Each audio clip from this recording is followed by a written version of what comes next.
देखिए हम आपको पढ़ा रहे थे साइंस, इसमें फर्स्ट चैप्टर हमारा कंप्लीट हो चुका है ऑलरेडी, और आज हमारा चालू होगा सेकेंड चैप्टर। फर्स्ट चैप्टर में हम वो क्वेश्चन पढ़ा रहे हैं जो एग्ज़ाम में कई बार पूछे गए हैं और बार बार पूछे भी जाते हैं। बहुत मोस्ट इंपॉर्टेंट क्वेश्चन हम आपको पढ़ा रहे हैं, जिसमें फर्स्ट चैप्टर हमारा कंप्लीट हो चुका है और सेकेंड चैप्टर हमारा चालू होने वाला है हाई स्कूल का। चैप्टर हमारा सेकेंड है और क्लास हमारा 10 है, और लेसन का नाम जो है हमारा अम्ल, क्षार एवं लवण।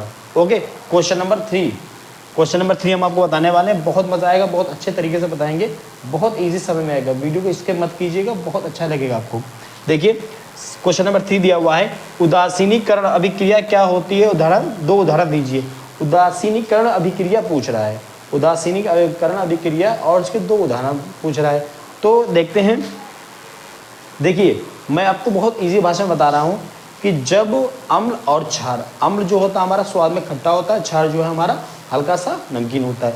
जब अम्ल और क्षार की अभिक्रिया कराई जाती है, जब अम्ल और क्षार की अभिक्रिया कराई जाती है तो हमारा क्या प्राप्त होता है? लवण और जल प्राप्त होता है। इस अभिक्रिया को उदासीनीकरण अभिक्रिया कहते हैं। फिर से समझिए कि जब अम्ल और क्षार, अम्ल खट्टा होता है और क्षारीय मतलब हल्का सा नमकीन होता है, और इन दोनों की अभिक्रिया कराई जाती है, और अभिक्रिया कराने के बाद में हमें क्या प्राप्त होता है? लवण प्राप्त होता है और जल प्राप्त होता है। इस क्रिया को उदासीनीकरण अभिक्रिया कहते हैं। देखते हैं कि अम्ल एवं क्षार की अभिक्रिया के परिणाम स्वरूप लवण तथा जल प्राप्त होते हैं, इस अभिक्रिया को उदासीनीकरण कहते हैं। वही हम आपको बता रहे हैं कि जब अम्ल और क्षार की अभिक्रिया कराई जाती है तो जल और लवण प्राप्त होता है, इस अभिक्रिया को उदासीनीकरण कहते हैं। और इसके 2 एग्जाम्पल पूछ रहा है।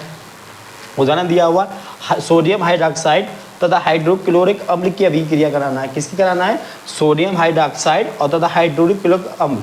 जिस हमने फार्मूले के ऊपर ऑलरेडी 2-4 वीडियो बना चुके हैं। जिसको फार्मूला नहीं पता है, जिसको सूत्र नहीं आते हैं, वो मेरी वीडियो में जाकर और उसको देख ले, क्योंकि केमिस्ट्री पढ़ने के लिए हमारे फार्मूले बहुत ज़रूरी हैं। तो पहला क्या कह रहा है? कह रहा है सोडियम हाइड्रोक्साइड, सोडियम हाइड्रोक्साइड का जो फार्मूला होता है NaOH, ये फार्मूला होता है सोडियम हाइड्रोक्साइड, और हाइड्रोक्लोरिक अम्ल के साथ अभिक्रिया करता है तो प्लस हाइड्रोक्लोरिक अम्ल का फार्मूला होता है HCl, और एरो लगा देंगे।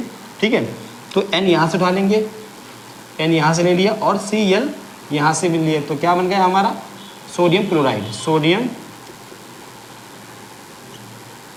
Chloride.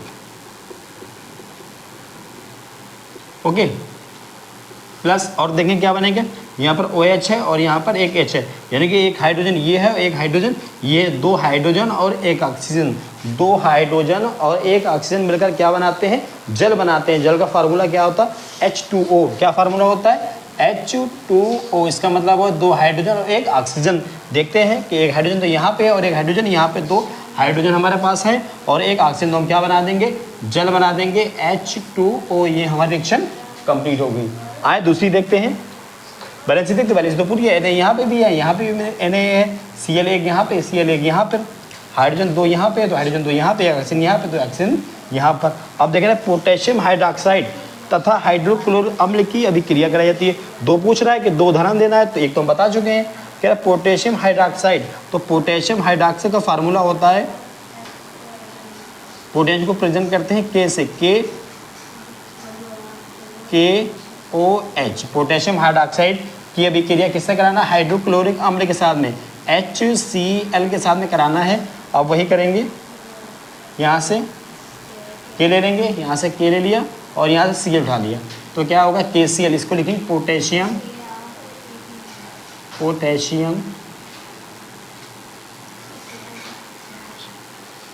Chloride, chloride. Okay, plus अब हम देखते हैं क्या बच रहा है यहाँ पर। एक हाइड्रोजन यहाँ बच रहा है और एक हाइड्रोजन ये, तो 2 हाइड्रोजन और एक ऑक्सीजन, तो इसमें भी हमारा क्या बनेगा? जल बनेगा। तो हमारा क्या हो गया? ये हमारी अभिक्रिया। देखते हैं कि K यहाँ पर भी है तो K यहाँ पर भी है, Cl यहाँ पर तो Cl यहाँ पर, और 2 हाइड्रोजन यहाँ पर, 2 एक जल, हमारे ये अभिक्रिया हो गए। आई होप आपको ये क्वेश्चन बहुत अच्छे से समझ में आ गया होगा। अगर आपको नहीं समझ आया तो दोबारा रिपीट करके इसको देख सकते हैं।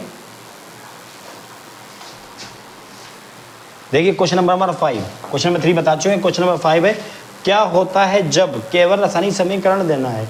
इसमें सिर्फ एग्जाम में इस तरीके से आपसे पूछा जाएगा, क्वेश्चन दिया होगा कि क्या होता है जब केवल रासायनिक समीकरण दीजिए, कोई क्वेश्चन आंसर नहीं, सिर्फ आपको रिएक्शन करके दिखाना है और उसकी बैलेंसिंग करना है और बाकी कुछ नहीं। बहुत आसान तरीके से आपको इसको बताएंगे, मेरे साथ बने रहिएगा। ओके, देखिए पहला कह रहा है एसिटिक अम्ल सोडियम कार्बोनेट से अभिक्रिया करता है। एसिडिक अम्ल, हमें एसिडिक अम्ल का फार्मूला लिखना है। हम आपको फिर बता रहे हैं कि हमें ये करने के लिए सूत्र बहुत ज़रूरी याद करना है। जिसको आप सूत्र नहीं याद है वो हमारी वीडियो में जाकर इसको देख सकता है। तो कह रहा है एसिडिक अम्ल सोडियम कार्बोनेट से अभिक्रिया करता है, तो लिखेंगे एसिडिक अम्ल का फार्मूला लिखेंगे CH3COOH, एसिडिक अम्ल हो गया हमारा। उसके बाद में प्लस उसके बाद में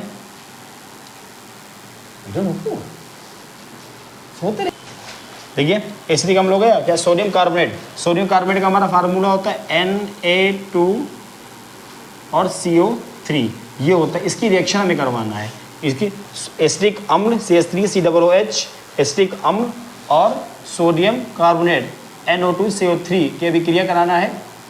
तो क्या करेंगे, यहाँ से हम क्या करेंगे, यहाँ CH3 उठा लेंगे, लिखेंगे CH3 और यहाँ से COO ले लेंगे, COO ले लिया और यहाँ से Na ले लेंगे, तो हमारा क्या बन जाएगा sodium acetate. Sodium acetate, acetate. Okay, यहाँ CH3 उठा लिया, यहाँ पे रखा, इससे COO ले लिया, यहाँ पे रखा और Na यहाँ से ले लिया। ये हमें फार्मूला पहले से याद होना चाहिए कि कौन सा फार्मूला बन रहा है, कि जब हमें फार्मूले याद होंगे तो हम आसानी से निकाल सकते हैं कि कौन सा फार्मूला हमारा बन रहा है आसानी ईजिली। जब हमें पता होगा ये चीज़, जैसे एग्जांपल हम आपको दें, जैसे कि आपको कोई कहे यहाँ पर ये लीजिए शक्कर लीजिए और दूध लीजिए और चकपत्ती लीजिए, तो हमें पता होगा कि हम ये शक्कर चकपत्ती दूध वगैरह दे रहे हैं तो और पानी दे रहे हैं, तो इसका मतलब हमें चाय बनेगी, तो हम इसको ऑलरेडी चाय बना देंगे। इस तरीके से फार्मूला याद होना चाहिए।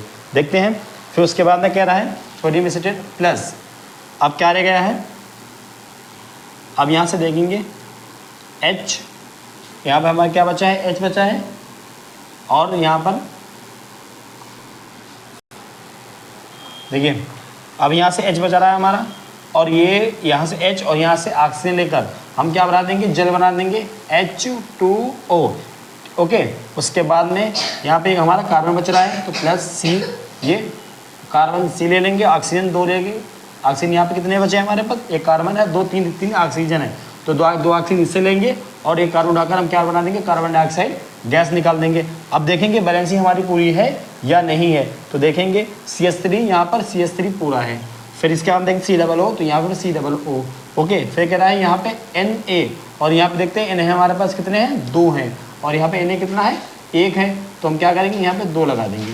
जब हम 2 लगाएंगे तो CH3 हमारे क्या हो जाएंगे, 2 हो जाएंगे, तो हमें यहाँ पे भी 2 लगाना पड़ेंगे। तो CH3 यहाँ पे 2 होगा, तो CH3 यहाँ पे 2 हो गए, कार्बन हमारे 2। ओके, तो कार्बन हमारे 2, यहाँ पे भी कार्बन हमारे 2, ऑक्सीजन हमारे 4, तो यहाँ पे भी ऑक्सीजन हमारे 4। Na कितने हैं हमारे पास, 2। Na कितने हैं हमारे पास, 2, और यहाँ पे भी Na हमारे पास कितने हैं, 2।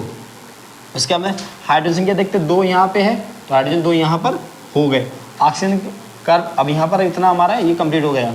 अब देखते कार्बन कितने हमारे पास है, 1, तो कार्बन यहाँ पर हमारा 1 हो गया। ऑक्सीजन कितने हमारे पास, 3, एक ऑक्सीजन यहाँ पे चला गया और 2 ऑक्सीजन यहाँ पे चले गए। यहाँ पे हमारी बैलेंसिंग